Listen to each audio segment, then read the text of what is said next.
Hi guys, welcome to my solo wanderlust. I'm your host Johnny Bridge, and today I'm going to be talking about a few little essential tips to start you off on your backpacking adventure, and these will come in really useful along the way.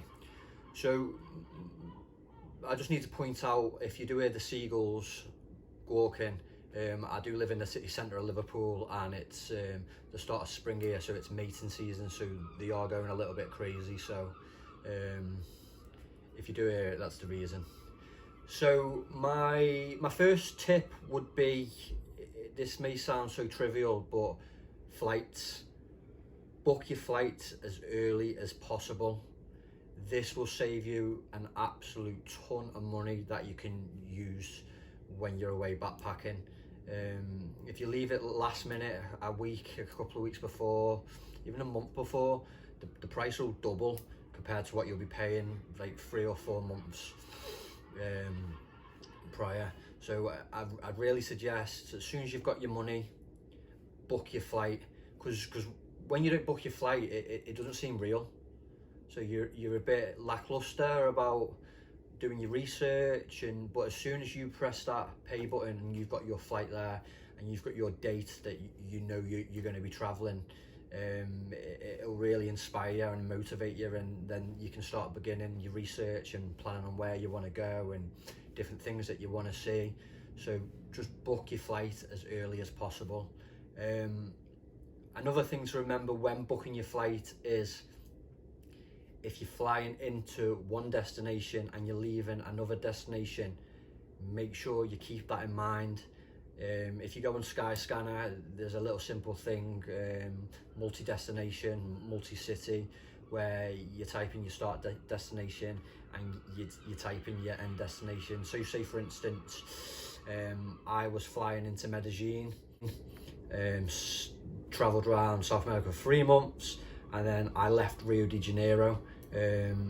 So my end destination was Rio de Janeiro. So just keep that in mind, because it's an easy thing to miss, and if you do miss it, you'll be forking out a load of money, and you'll be very restricted to what you can see and how long it'll take you to get back to, say, Medellin, for instance. Once you've done that, then you booked your flight, you've got your city. Your city is your hub, or your first point of call, and that first point of call will always have things attached to it that you want to go see. Mine was Colombia, Medellin. I really wanted to go see the district of Comuna Tres, where Pablo Escobar used to control back in the day. So that was my hub, and then from there I could build and I could start planning and expand it. One thing to mention that I forgot to mention is, just before you do book your flight, just go onto the .gov website, type in Colombia.gov, Philippines.gov, wherever you're going, just go on there and just double check what's going on in the city and in the country. Have a look at the political affairs. 3 years ago I was in the Philippines, and this was when ISIS was really rife and running riot all over the place.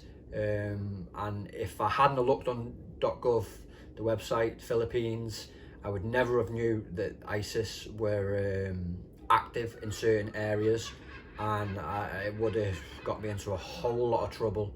So just before you book your flight, just go on .gov and just check out the crime, social unrest, political affairs, stuff like that. It's got loads of great things on there about visas, currency, money.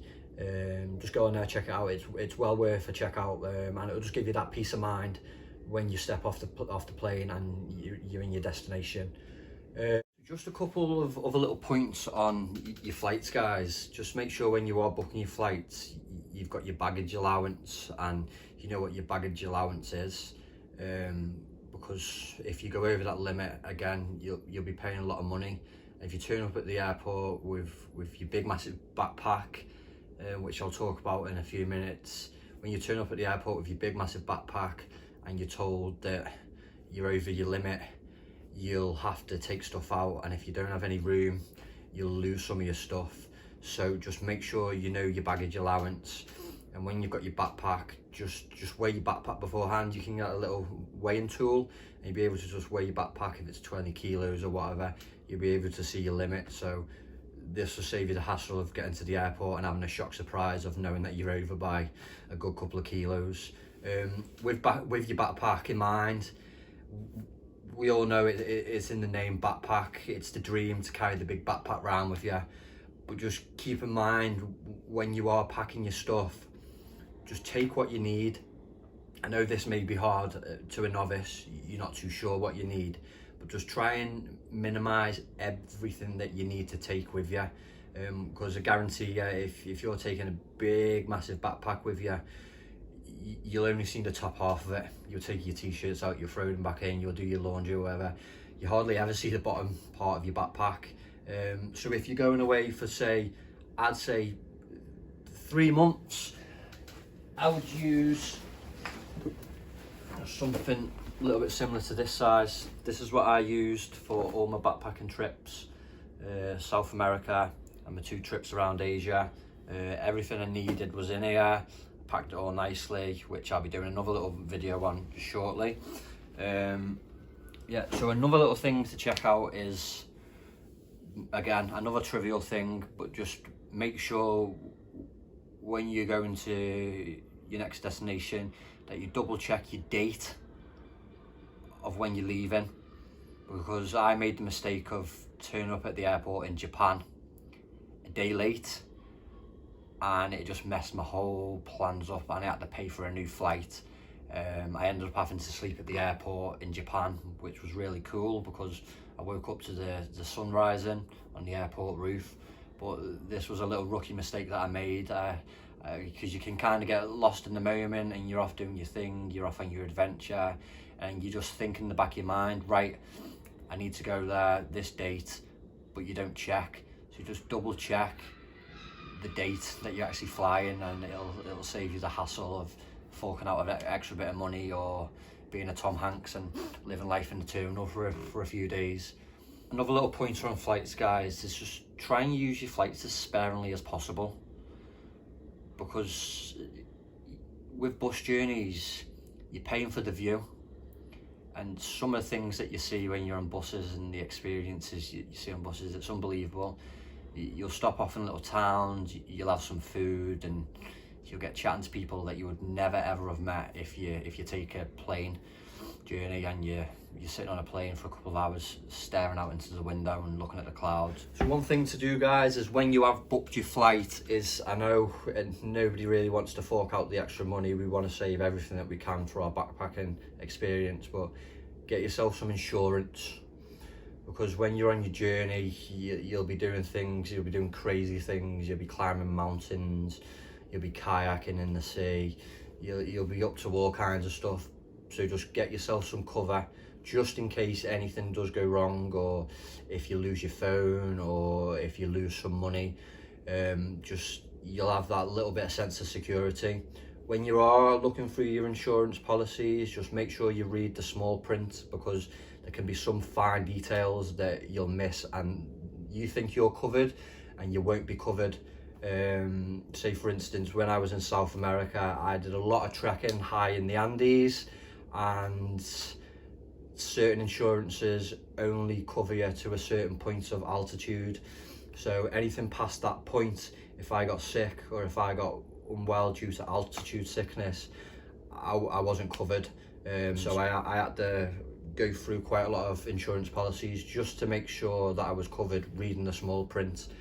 So just get yourself some insurance, fork out that a little bit of extra £50, £60, go to Go Compare, there's loads of backpacking insurance out there, and just make sure you've got some cover, and just read the fine detail in the small print, because like I said, they do try and catch you out. Yeah, so the next thing I'm going to talk about is booking.com. Now, there's other ones that you can use, my hostel, blah blah blah, but my favorite is booking.com. So what you do is you just go onto booking.com and you've got your destination now. So my destination is Medellin. So then I type in Medellin And because I'm a backpacker, backpackers always go onto the toggle and they'll click the cheapest first. So click on the cheapest first, and then all your hostels will be listed from the top to bottom. And then have a little look when you're going through your hostels of the areas where they're based. And what you'll seem to do is you'll find a trend. You'll find an area where all these are, and that normally tends to be your backpacking area. So that is definitely worth checking out. So just a couple of other little things to keep in mind, guys, when you're having a little look through booking.com is when you're scrolling through and you found your area where you want to stay, always try and book for just 1 day or 2 days.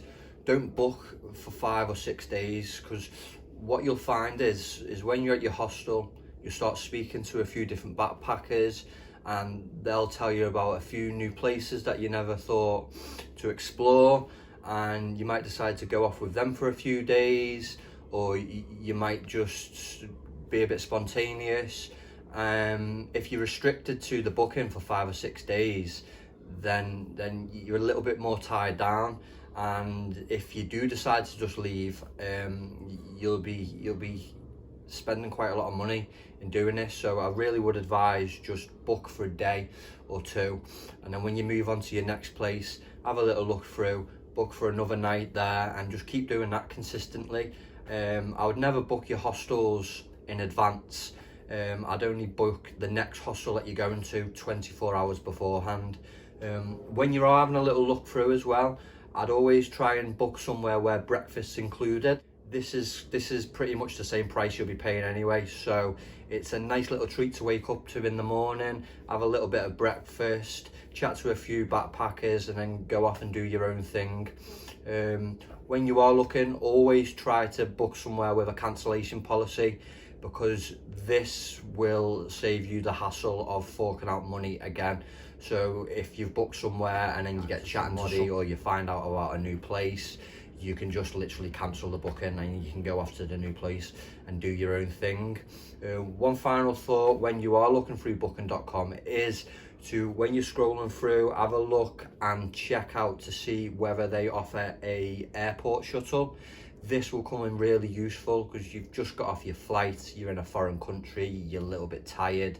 Having that friendly face to pick you up at the airport it's a really nice comfort, and it will really set you up on your way, and it will really help you to settle into the place, and they can chat to you about the area, the city that you're going to, and it's just a little bit of a safe haven to set you up on your journey, because you might arrive in the middle of the night, it might be dark, you might have to go through the countryside.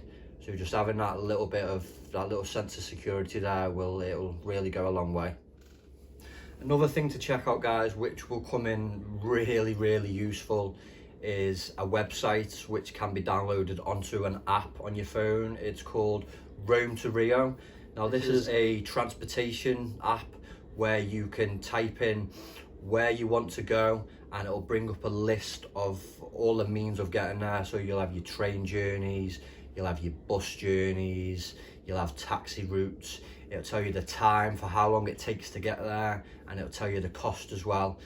So this will come in really useful, and it'll also help as well if you need to cross-reference the prices. If you go and do this independently and you go to a terminal and they quote you a price and it doesn't quite match the price of what it says on the website, and you know you're being scammed a little bit, which is something that can happen when you're away traveling. So you need to be a little bit street smart, and you need to be aware of the currency, and you need to be able to convert the currency. So doing this beforehand in your research will really help, because you need to be able to, on the spot, get your phone out, do the calculation and be right, okay, that's fair enough, that's a good price, or no, that's not the right price, I'm getting ripped off, because it is something that will happen when you're away. But yeah, Rome to Rio is such a great app. I used it all the time with my bus journeys, and it'll tell you from A to B, tell you the price, tell you how long it takes, tell you the fastest way you're going to get there, and tell you all the stops that you're going to stop off at on the way.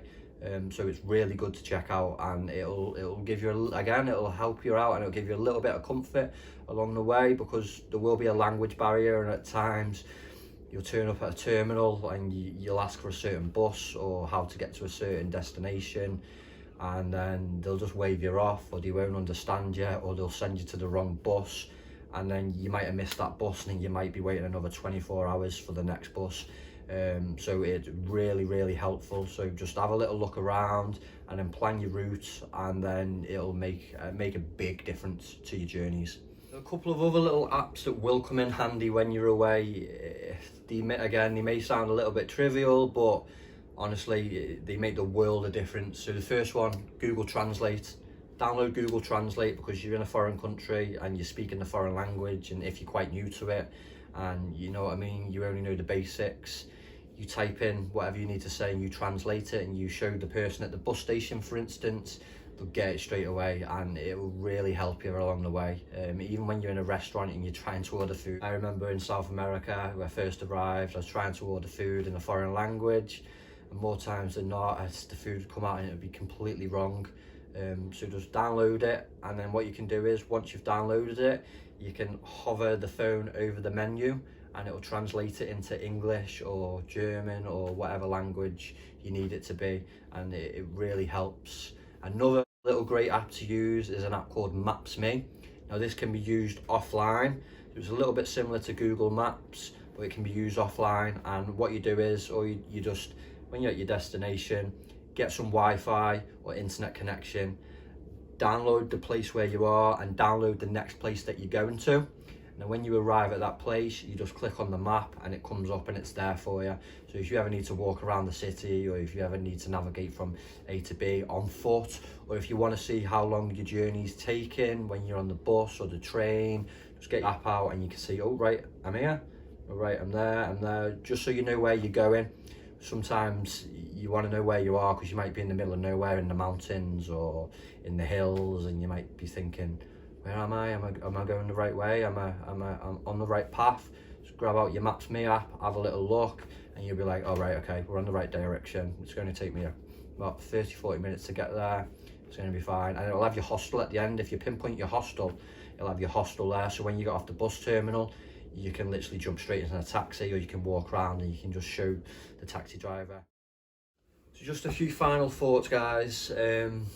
When you are doing your research and you're a little bit unsure of which backpacking routes to take or how you're going to go about things, if you just type in on Google backpacking routes and click on images, a load of pictures will come up and it will show you different routes, and all you've got to do there is use Rome to Rio and plan how you're going to get to certain places, and it'll all be there for you. So it'll go A to B to C to D, and it will really come in useful if you're just a little bit unsure when you're conducting your research.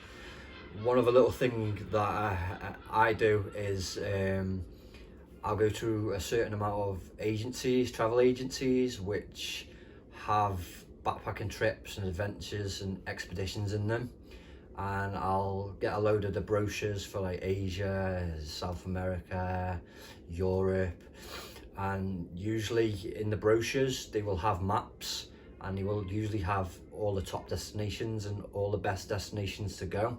So then what you can start doing is you can start jotting down the best destinations to go that they recommend, and these seem to be the highlights and the best places to go. So jot all these places down and then do your research, and then you'll be able to start piecing together your route a little bit more easily. But all this will just come in the research, and it'll really help you along the way.